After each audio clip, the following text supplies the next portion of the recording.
ยามซื้อสงครามแสนลูกไส้นักศึกษาการแพทย์ปีนึงที่มาหัตถกรรมเกี่ยวกับร่างบาดแผลจะมีอยู่2ชนิดคือบาดแผลแห้งกับบาดแผลเปียกตัวคนชื่อคนเจ็บนี่ชื่อน้ำก้อนอายุ19ปีอยู่บ้านโพงปากเสแขนจะประสาทสาเหตุที่มาของมันมีบาดแผลอยู่แขนแล้วก็ไปทำเจ็บก็เนี่ยทำเนี่ยเดี๋ยวซื้อยังรู้ซื้อพ่ออันนี้จะปีแล้วอายุ19ปีบ้านที่ซื้อที่บันทุงจะน้อยลงสิอะไรเงี้ยอันนั้นไม่บาดแผลเลยเด้อ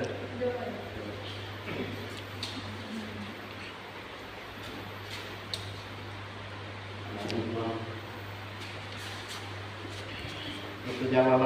หาขั้นตอนได้แล้วจากนั้นเราเรียนอุปกรณ์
เสร็จเอาตัวสแตมมันคือตัวปีผลิตแล้วก็มันมาประยุกต์นั่นคือ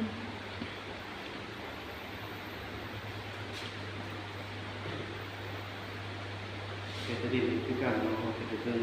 เอ็กซ์พายวันเดือนที่มาประยุกต์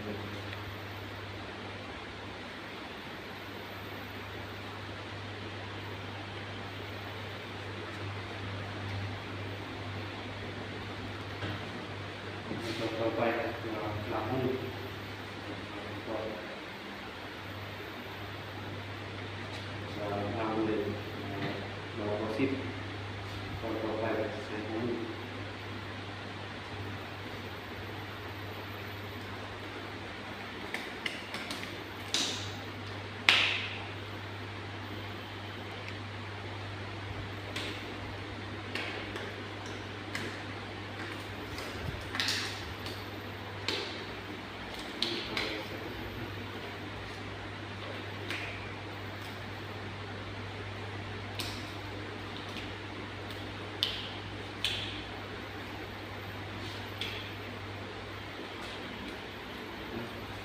แล้วขออนุญาตเด้อสิมันเข้า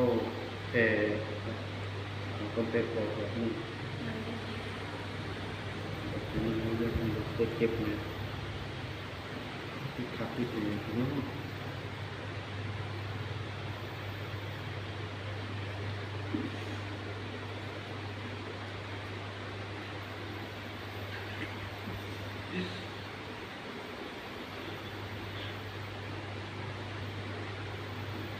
เดี๋ยวเราเก็บเลยนะเรื่องเสียงกันเลยนะ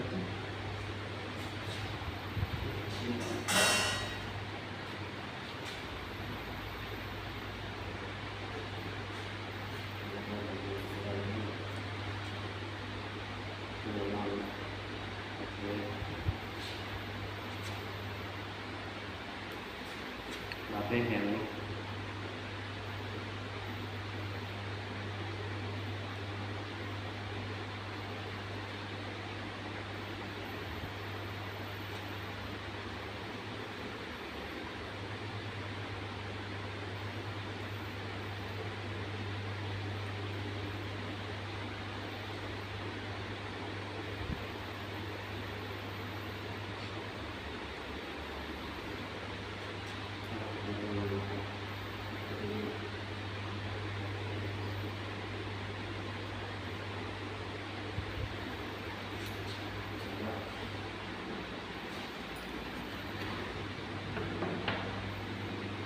ปิดกาแฟ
คือว่า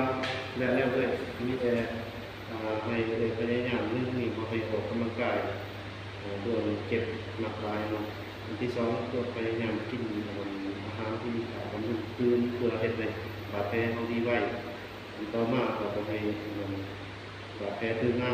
ำแล้วก็มาอีกให้กินยาบำรุงคำแนะนำของ